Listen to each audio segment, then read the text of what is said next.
నర్సరావుపేట నియోజకవర్గంలో వైసీపీ నుంచి టీడీపీలోకి వలసల జోరు కొనసాగుతుంది.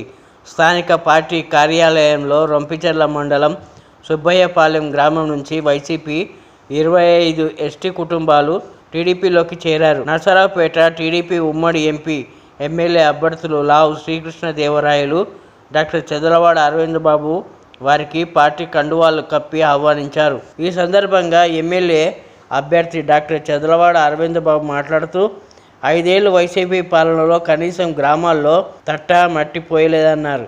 వైసీపీ పాలనలో ఎమ్మెల్యే గోపిరెడ్డి శ్రీనివాసరెడ్డి దాచుకోవడం మినహా అభివృద్ధి లేదన్నారు. ఎంపీ అభ్యర్థి లావు శ్రీకృష్ణదేవరాయలు మాట్లాడుతూ జనసేన, బీజేపీ మద్దతుతో టీడీపీ ఎమ్మెల్యే అభ్యర్థి డాక్టర్ చదలవాడ అరవింద్ బాబు ఎంపీ అభ్యర్థిగా తనను సైకిల్ గుర్తుపై ఓటు వేసి అత్యధిక మెజారిటీతో గెలిపించాలని కోరారు. నాయకత్వం